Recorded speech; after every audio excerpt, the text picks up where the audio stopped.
যে তাদের এই জোটকে মানুষ প্রত্যাখ্যান করেছে। 2023-এর বিধানসভা নির্বাচনে তাদেরকে এই রাজ্যের মানুষ প্রত্যাখ্যান করেছে।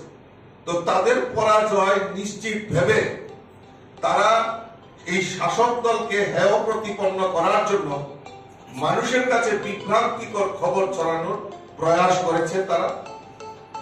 আমি ভারতীয় জনতা পার্টির প্রদেশ সভাপতি হিসাবে তাদের এই ভিত্তিহীন যে খবর সম্প্রচার করা হয়েছে বা ভিত্তিহীন ভাবে তারা অভিযোগ করেছেন তার সুযোগ্য জবাব এই ত্রিপুরা রাজ্যের মানুষ ভোটদানের মধ্য দিয়ে সেটা তারা প্রমাণ করেছে।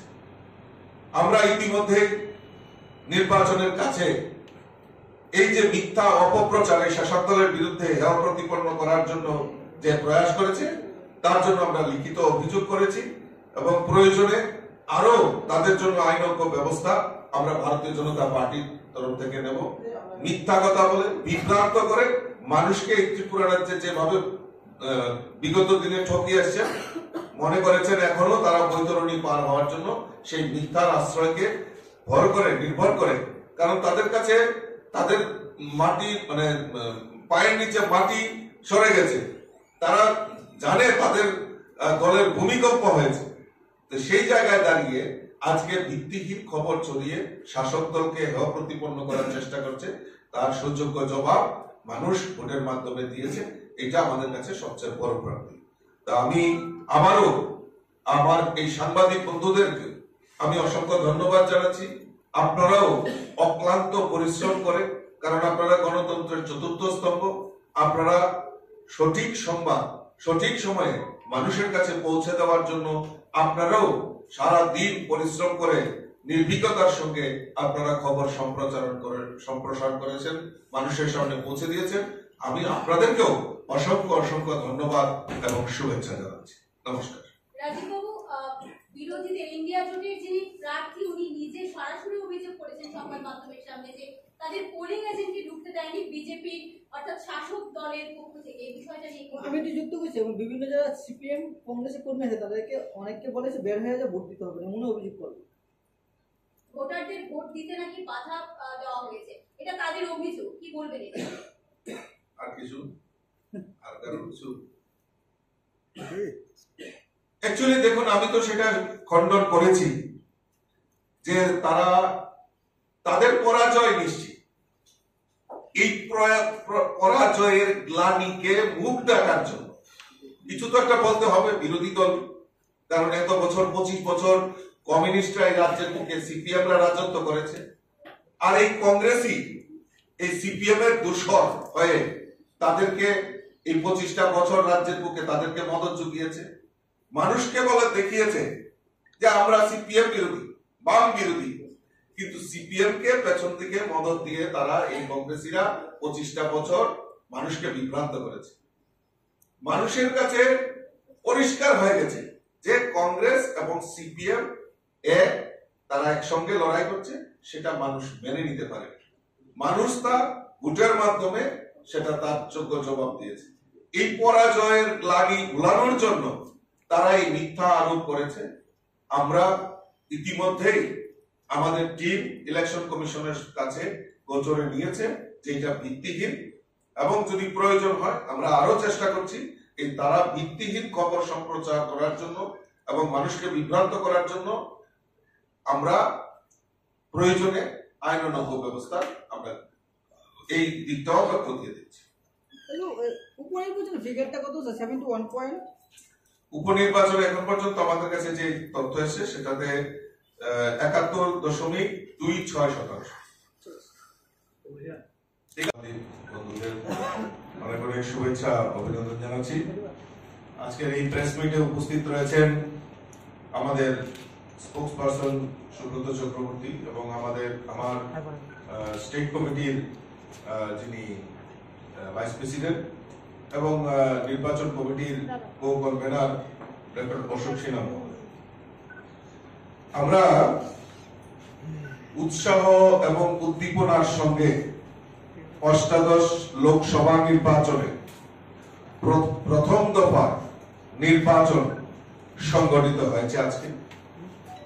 আমাদের এই পশ্চিম ত্রিপুরা আসনে আমাদের প্রার্থী হিসাবে আমাদের রাজ্যের প্রাক্তন মুখ্যমন্ত্রী বিপ্লব কুমার দেব এই কেন্দ্রের প্রার্থী হয়েছেন এবং তার পাশাপাশি আমাদের ৭ রামনগর বিধানসভা কেন্দ্রেরও উপনির্বাচন সংগঠিত হয়েছে।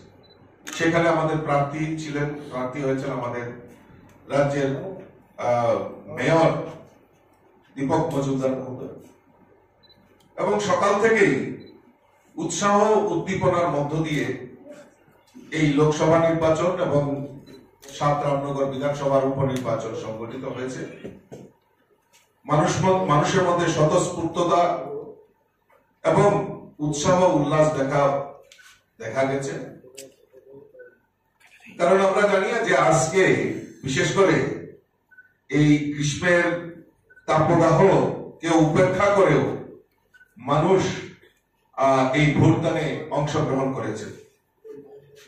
এখন পর্যন্ত আমার কাছে যে নির্বাচন কমিশনের যে রিপোর্ট এসছে তাতে আমরা লক্ষ্য করেছি যে আমাদের 81.23% ভোট এখন পর্যন্ত আমার কাছে যে খবর এসছে সেই 81.23% ভোট পড়েছে।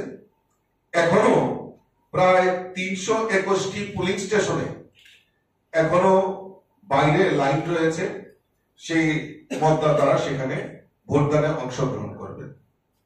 এবং সর্বোচ্চ ভোট এখন পর্যন্ত আমাদের কাছে যে রেকর্ড রয়েছে নির্বাচন কমিশনের থেকে আমাদের প্রাপ্ত 35 বিলোনিয়া বিধানসভা কেন্দ্রে সবচেয়ে বেশি ভোট সেখানে পড়েছে। এবং ৭ রামনগর বিধানসভার উপনির্বাচনেও এখন পর্যন্ত নির্বাচন কমিশন থেকে আমাদের কাছে যে তথ্য এসেছে তাতে 71.26% ভোট সেখানে পড়েছে। এবং আমি আজকের এই ভোটদানে যারা অংশগ্রহণ করেছে সমস্ত মতদাতাকে আপনাদের মাধ্যমে আমি অনেক অনেক শুভেচ্ছা অভিনন্দন জানাচ্ছি। তার পাশাপাশি নির্বাচন দপ্তর, আরক্ষা প্রশাসন, সাধারণ প্রশাসন, সকল ভোট কর্মী যারা ভোট কাজে জড়িত ছিল সুষ্ঠুভাবে নির্বাচনকে পরিচালনা করার জন্য আমি তাদেরকেও অসংখ্য ধন্যবাদ জানাচ্ছি। এবং সবচেয়ে সর্বোপরি যারা মতদাতা যারা ভোটদানে অংশগ্রহণ করেছেন তাদেরকেও আমি অসংখ্য শুভেচ্ছা ভারতীয় জনতা পার্টির তরফ থেকে অভিনন্দন জানাচ্ছি। এবং আমি বিশ্বাস করি যে আমাদের মোদীজির দেখানো পথকে অনুসরণ করে এই রাজ্যে মানুষ স্বতঃস্ফূর্ততার সঙ্গে ভোটদানে অংশগ্রহণ করেছে। আজকে সকালবেলা থেকেই